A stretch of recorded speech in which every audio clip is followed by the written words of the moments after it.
Hello everyone, আসসালামু আলাইকুম। আমি সজল বলছিলাম সজলস কুকিং ওয়ার্ল্ড থেকে। আজকে আমি আপনাদেরকে রেস্টুরেন্ট স্টাইলের একটি পিজ্জা বানিয়ে দেখাবো। যেটার স্বাদ, টেক্সচার অ্যান্ড আদার্স যা আছে রেস্টুরেন্টের মতোই স্বাদটা পাবেন। এবং এটার টেস্টের কথা যদি আমি বলি ভাই, এটা কোনো অংশে রেস্টুরেন্ট থেকে কম না। তো চলুন আমি কিভাবে পিজ্জাটি বানালাম। প্রথমে আমি একটি মিক্সার বল নিয়েছি। আমি ১.৫ কাপের মতো ময়দা নিয়েছি। ১ টেবিল চামচের মতন ইস্ট নিয়েছি, চিনি নিয়েছি এবং খুব সামান্য পরিমাণে লবণ এপ্লাই করেছি। এরপরে আমি মিক্সারটাকে খুব ভালোভাবে মাখিয়ে নিচ্ছি। এই পর্যায়ে আমি ১ টেবিল চামচের মতো সয়াবিন তেল নিচ্ছি। আপনারা চাইলে বাটারও ইউজ করতে পারেন। এরপরে আমি আবার মিক্সারটাকে ভালোভাবে মাখিয়ে নিচ্ছি। এই পর্যায়ে আমি কুসুম গরম পানি এপ্লাই করব। কুসুম গরম পানি দিয়ে আমি মিক্সারটাকে ভালোভাবে মুথে নিচ্ছি এবং একটি পারফেক্ট ডো বানানোর ট্রাই করছি। এবার আমি হালকা তেল দিয়ে এই ডোটাকে আমি রেখে দিব ১ ঘন্টার জন্য রেস্টে। এম এর মাঝখান দিয়ে আমি আমার অন্য যে জিনিসগুলো আছে সেগুলো প্রিপেয়ার করছি। অনিয়ন কেটে নিয়েছি গোল, গোল করে। এরপরে ক্যাপসিকাম নিয়েছি। আপনারা চাইলে টমেটো ইউজ করতে পারেন। এই পর্যায়ে আমি যেটা করব, আমার চিকেনটাকে রেডি করব। সো এটার জন্য আমি ২ টেবিল চামচের মতো তেল নিয়েছি। আমি ২০০ গ্রামের মতো সলিড পিস নিয়েছি মাংস। এরপরে হচ্ছে আমি এটাকে ভালোভাবে নাড়াচাড়া করব।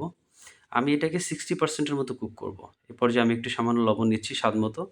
এরপর আমি গোলমরিচের গুঁড়ো দিয়েছি ১ টেবিল চামচের মতো। আদা এবং রসুন বাটা খুবই সামান্য পরিমাণে দিয়ে দিচ্ছি। দিয়ে ভালোভাবে নাড়াচাড়া করছি। এ পর্যায়ে আমি দিয়ে দিচ্ছি একটু অরিগানো। অরিগানো ছাড়া আপনি পিজ্জার অথেন্টিক যেই স্বাদটা এটা আপনি পাবেন না। এবার আমি রেস্টে রাখা ডোটাকে ভালোভাবে বেলে নিচ্ছি এবং একটি পারফেক্ট পিজ্জার শেপ দেওয়ার চেষ্টা করছি। আমি পিজ্জা প্যানে আগে থেকেই তেল ব্রাশ করে নিয়েছি এবং পিজ্জাটা ভালোভাবে দিয়ে দিয়েছি। এবার আমি পিজ্জা সস দিয়েছি। সস দিয়ে ব্রাশ করে নিচ্ছি ভালোমতো। এবার আমি মোজারেলা চিজ দিয়ে দিচ্ছি। মোজারেলা চিজ ছাড়া কিন্তু আপনার পিজ্জাটা পারফেক্ট হবে না। আমার রান্না করে রাখা মাংসগুলো রেডি। সো আমি রান্না করে রাখা মাংসগুলো দিচ্ছি এবং ক্যাপসিকামগুলো উপর দিয়ে দিচ্ছি দেখার সৌন্দর্যের জন্য। সো রেস্টুরেন্ট স্টাইলের পিজ্জাটা বানানোর জন্য আ আমি সাইড দিয়ে যেই পিজ্জা ডোটা ছিল আমি এটাকে একটু বটে দিচ্ছি, ফোল্ড করে দিচ্ছি যাতে করে দেখতে এটা অনেকটা রেস্টুরেন্টের মতোই হয়। এবার আমি উপর দিয়ে আবার মোজারেলা চিজ দিয়ে দিচ্ছি। সো এবার একটা মূল কথা হচ্ছে আপনার ওভেনটাকে ১৮০ ডিগ্রি সেলসিয়াসে ১০ মিনিটের জন্য প্রিহিট করে নিতে হবে। সো প্রিহিট না করলে কিন্তু আপনি পারফেক্ট পিজ্জাটা পাবেন না।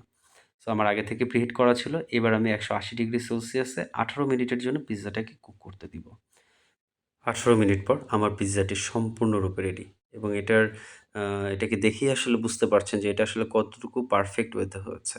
আর এটার স্বাদের কথা যদি বলি ভাই, রেস্টুরেন্টের থেকে কোনো অংশে কম না। সো আমি আপনাদের সবাইকে বলব, বাসায় বসে অন্ততপক্ষে একটাবার ট্রাই করে দেখেন। আমার মনে হয় আপনাদের ভালো লাগবে। আমি যে রেসিপিটা দিয়েছি আপনারা সবাই যদি এই রেসিপিতে ট্রাই করেন, আপনারা আমার মনে হয় না আর কখনো রেস্টুরেন্টে যাবেন। আর এটা সত্যি কথা বলতে একদম অসাধারণ হয়েছে। আমি আপনাদেরকে একদম অনেস্ট রিভিউটাই দিব আমার এন্ড থেকে। একদম অসাধারণ একটা পিজ্জা। আপনারা সবাই ট্রাই করবেন। আর ভালো থাকবেন। দোয়া করবেন আমার জন্য। আমি যেন আরো ভালো আপনাদের জন্য এরকম রেসিপি নিয়ে আসতে পারি। ধন্যবাদ। আল্লাহ হাফেজ। আসসালামু আলাইকুম।